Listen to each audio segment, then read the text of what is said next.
अब चाइना के सामने सांप और छछूंदर का हाल है और अमेरिका और इंडिया मिलके चाइना की सबसे कमजोर नस पकड़ लिया। अब चाइना परेशान है कि यार नेवी पहाड़ पे कैसे चली है, ये इतिहास में ही पहली बार हो रहा है इसे।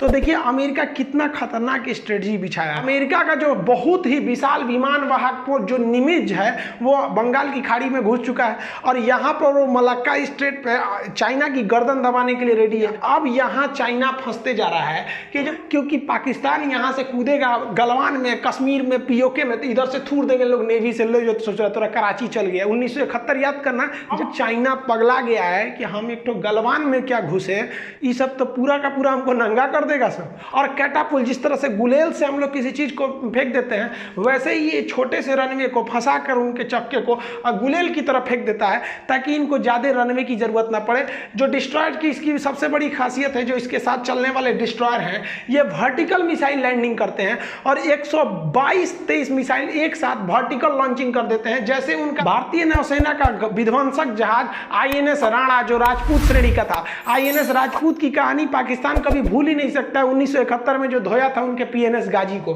तो लेमुआ समझौता के तहत हमारे सैन्य अड्डा को अमेरिका यूज कर सकता है और अमेरिका के सैन्य अड्डा को हम लोग यूज कर सकते हैं। इसलिए चाइना के लिए सरदर्द है कि जो अंडमान निकोबार में हमारा सैन्य अड्डा है वहां अमेरिका यूज कर सकता है। और चाइना के लिए एक और सरदर्द की बात क्या है कि भारतीय पनडुब्बियां कहां है पता ही नहीं है। वो MiG-29 में ऐसी खासियत है कि ये जो होता है ना फ्यूल कम करता है ना हथियार कम करता है, पूरे फुल लोड के साथ यहां से उड़ान भर सकता है और ये क्षमता चाइना के पास नहीं है। इसे चाइना तो परेशान इस बात का ससुरा नेवी को यहां कौन पहुंचा दिया।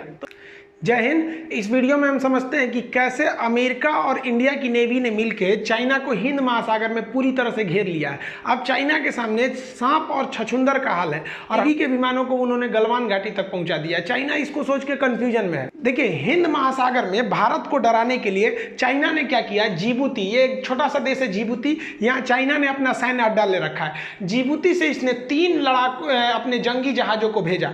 ये 3 जंगी जहाजों को इसने कहां से भेज दिया, जिबूती से। और हिंद महासागर में उसने 3 जंगी जहाज को इधर से तैनात रखा और 3 तो जिबूती से भेज दिया। और इंडोनेशिया के पास से यहाँ से सुंडा होते हुए उसने एक और जंगी जहाज को इस रास्ते से भेज दिया। चाइना को लगा कि उसके 4-5 जंगी जहाजों से भारतीय नौसेना डर जाएगी, क्योंकि भारत का जो नेवी है उसके लिए ये बेस करीब है। भारतीय नेवी ने इनको इधर से दौड़ा दिया, इनको इधर दौड़ा दिया, इनको इधर दौड़ाया, ये भाग गए सोच रहे अपने चाइना में। ये कहाँ भागे हैं सब पता ही नहीं चला। ये तीनों जहाँ जिबूती के बेस से आए थे तो वहाँ भाग गए। पगला है उगला का दौड़ा रहा है वो अंधाधुन ऐसे ही। अब पता नहीं कौन जहाज से दौड़ा रहा है कि रडार में दिखिए नहीं रहा है, पास आता है तब दिखता है। तो चाइनीज नेवी यहाँ से भाग गई। लेकिन भारत ने यहाँ पर क्या किया, भारत ने चाइना को यहाँ से भगाने का परमानेंट सोल्यूशन सोचा और इसमें मदद कर दिया हमारा अमेरिका ने। अमेरिका और इंडिया मिलके चाइना की सबसे कमजोर नस पकड़ लिया। देखिए चाइना के पास जो एनर्जी रिक्वायरमेंट है, जो पेट्रोलियम डीजल इस सब की जरूरत है, वो आता है ये मिडिल ईस्ट के कंट्रीज के पास से। अब ये मिडिल ईस्ट की कंट्री से जब लाएंगे तो इसी रास्ते इनका शिपिंग रूट जाता है, यहाँ से जाता है।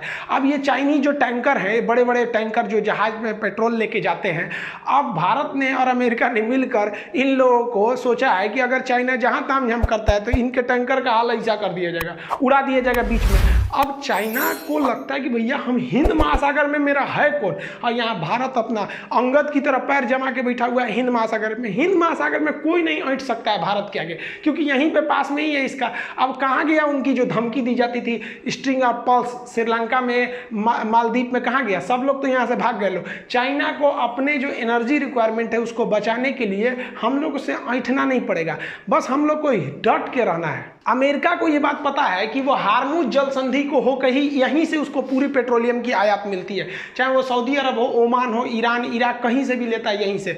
तो देखिए अमेरिका कितना खतरनाक स्ट्रेटजी बिछाया है। उसने अपना एक एयरक्राफ्ट कैरियर यहाँ ओमान की खाड़ी और ये फारस की खाड़ी में लगा रखा है।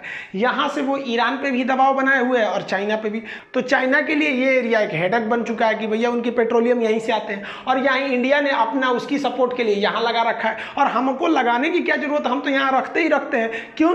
क्योंकि पाकिस्तान यहाँ से कूदेगा गलवान में, कश्मीर में, पीओके में, तो इधर से थूर देंगे लोग नेवी से। लो जो सोच रहा थोड़ा कराची चल गया 1971 याद करना, जहाज छोड़ के भाग गए थे तुम लोग। 1971 वाला वीडियो नहीं देखे तो देख लीजिएगा, लिंक दे देंगे डिस्क्रिप्शन में। तो ये यहाँ से हम लोग दोनों को टैकल कर लेते हैं।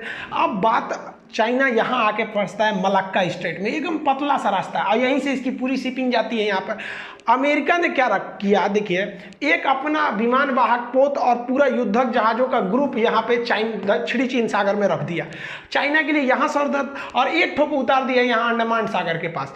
तो ये अंडमान निकोबार में एक उतर गया। अब यहाँ चाइना फंसते जा रहा है कि जो पूर्वी चीन सागर है यहाँ इससे ताइवान एकदम अखड़ गया है, और यहाँ से जापान और दक्षिणी कोरिया ये यहाँ फंसा के रख दिए सर, यहाँ अमेरिका लेके आ गया है, और यहाँ यूएसए कूद गया है, और यूएसए है ये तो इंडिया के, ये तो हमारा अपना अधिकार है भाई, बंगाल की खाड़ी में इंडिया से कौन हिट सकता है यहाँ पे आके। तो अब चाइना पगला गया है कि हम एक तो गलवान में क्या घुसे, ये सब तो पूरा का पूरा हमको नंगा कर देगा sir. American navy Indian navy के साथ मिलकर यहाँ पासिंग एक्सरसाइज कर रही है, युद्धाभ्यास कर रही है, पासेक्स युद्धाभ्यास।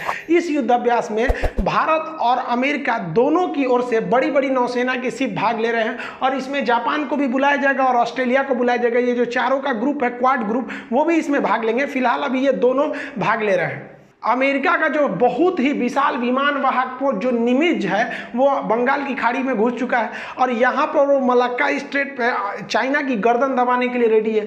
ये चलता फिरता समझ जाइए तो एकदम ये यमलोक है इसको कहिए तो। इस विमान वाहक पोत की क्षमता 90 एयरक्राफ्ट को ले जा सकता है। आप इसमें देखिए कितने बड़े बड़े एयरक्राफ्ट रखे गए हैं। इसमें से सुपर हॉर्नेट जो है वो मेन युद्धक जहाज है इनका, सुपर हॉर्नेट, और इसमें जो इलेक्ट्रॉनिक वारफेयर के लिए है ये क्राउलर जहाजें हैं सब, और साथ ही इसमें एवॉक्स जहाजों को भी रखा गया है जो उड़ान भरने के बाद दूर समुद्र में निगरानी भी कर सकते हैं। ये हेलीकॉप्टर भी कैरी कर सकता है। ये एयरक्राफ्ट कैरियर को देखेंगे तो दो हिस्सा दिखेगा, एक ये वाला हिस्सा है, ये वाला एक्चुअली एरिया, ये जो यहाँ से यहाँ तक वाला एरिया होता है ये टेक ऑफ और ये लैंडिंग के लिए होता है, ये हैंगर वाला एरिया हो जाते हैं सब यहाँ पर। इन एयरक्राफ्ट कैरियर में अत्यधिक टेक्नोलॉजी लगाई गई है जो अरेस्टेड लैंडिंग करा लेते हैं, और कैटापुल जिस तरह से गुलेल से हम लोग किसी चीज को फेंक देते हैं वैसे ही ये छोटे से रनवे को फंसा कर उनके चक्के को गुलेल की तरफ फेंक देता है ताकि इनको ज्यादा रनवे की जरूरत ना पड़े। ये भारी भरकम विमान भाग बहुत ऐसे ऐसे दो ठो तो दक्षिणी चीन सागर में लगे हैं, एक हार्मुज जल संधि के पास ईरान के पास लगा है, और एक बंगाल की खाड़ी में है। चाइना के लिए ये बहुत बड़ा सरदर्द हो गया है। ये जो निमित्ज क्लास का विमान वाहक पोत है ये अकेले नहीं चलता, ये पूरे बैटल ग्रुप के साथ चलता है। इसके साथ डिस्ट्रॉयर, फ्रिगेट्स वगैरह सब चलते हैं। जो डिस्ट्रॉयर की इसकी सबसे बड़ी खासियत है, जो इसके साथ चलने वाले डिस्ट्रॉयर हैं ये वर्टिकल मिसाइल लैंडिंग करते हैं, और 122-23 मिसाइल एक साथ वर्टिकल लॉन्चिंग कर देते हैं। जैसे उनका रडार पकड़ेगा कि दुश्मन का कोई मिसाइल या कोई जहाज इस पर अटैक करने के लिए आ रहा है, वो तुरंत मिसाइल से उसको मार के गिरा देंगे।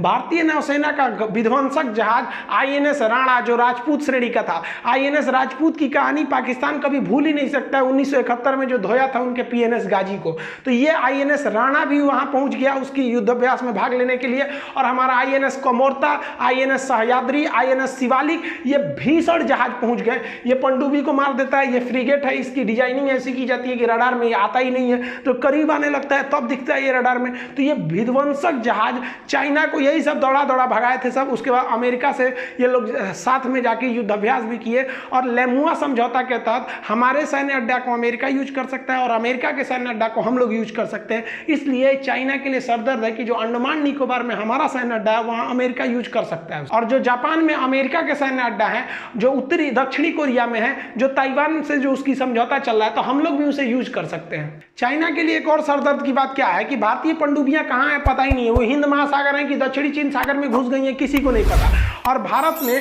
P-8I विमान जो है इसकी संख्या बोइंग कंपनी से तो मंगा ही ली है। ये हवा में उड़ते उड़ते ये टारपीडो गिरा देता है समुद्र में, और वो जाके इस पनडुब्बियों को मार के गिरा देती हैं। अब तो चाइना की पनडुब्बियां यहाँ घुसेंगी तो हमारा जो 13 ठो ये जहाज है P-8I पोसेइडन ड्रोन जो जहाज है ये निगरानी कर रहा है, और साथ ही भारत ने कह दिया है बोइंग के कि हमको 6 ठो और चाहिए। और बोइंग तो हद है कर रहा है कि ठीक है जो 6 ठो और देंगे ना हम 2014 में जो हम लोग में डील हुआ था वो 2014 के रेट पे दे देंगे। इसका मतलब देखिए हम लोग को डिप्लोमेटिक भी फायदा हो रहा है। वो भी चाह रहे हैं कि भैया तुम लो और चाइना को बढ़िया से धो। लद्दाख के एरिया में चाइना उल्टा फंसते दिख रहा है। ये लद्दाख का एरिया है, यहाँ पर नेवी का जहाज चलाया। सोचिए हमारी नौसेना का जहाज अरब सागर में से उड़ के मिग 29K, ये मिग 29 जो जहाज है वो तो हमारी एयरफोर्स का मिग 29K है, जिसे ब्लैक पैंथर कहते हैं। इसकी सबसे बड़ी खासियत क्या है कि जो पहाड़ी एरिया है ये हाइट में होने की वजह से जहाज़ों की जो लोड कैरिंग कैपेसिटी होती है घट जाती है। तो इसमें क्या होता है, या तो आप फ्यूल को कम कर दीजिए या फिर आप वेपन को कम कर दीजिए। लेकिन मिग 29 में ऐसी खासियत है कि ये जो होता है ना फ्यूल कम करता है ना हथियार कम करता है, पूरे फुल लोड के साथ यहां से उड़ान भर सकता है। और ये क्षमता चाइना के पास नहीं है, इसे स्पेशली डिजाइन किया गया। और ये बहुत ही छोटे रनवे पर, क्योंकि पहाड़ों के बीच रनवे कम होता है और वहां पर थोड़ा सा में रनवे पे उड़ के ये वर्टिकल लैंडिंग करके धावा बोल सकता है। चाइना जो है गलवान वाले एरिया में पहाड़ों के बीच में छुप सकता है, वहाँ पर जो पैंसो लेक है उसमें भी उसकी कुछ गतिविधियाँ हो सकती है। तो इसको देखते हुए नेवी ने अपना जो P-8I विमान है उसको लद्दाख में भेज दिया है। अब चाइना परेशान है कि यार नेवी पहाड़ पे कैसे चली आई, ये इतिहास में ही पहली बार हो रहा है कि नेवी जो समुद्र के लड़ने के लिए वो पहाड़ में लड़ने चली आई।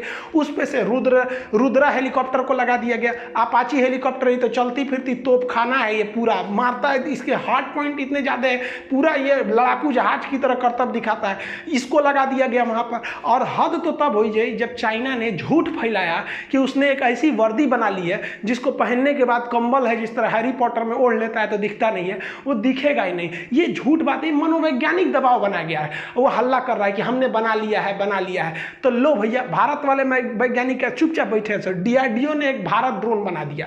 ये दुनिया का सबसे छोटा सैनिक ड्रोन है, इतना छोटा है ना कि S-400 जो मिसाइल है उसका रडार इसको पकड़ेगा ही नहीं। और ये जो है ना थर्मल इमेजिंग कर लेता है।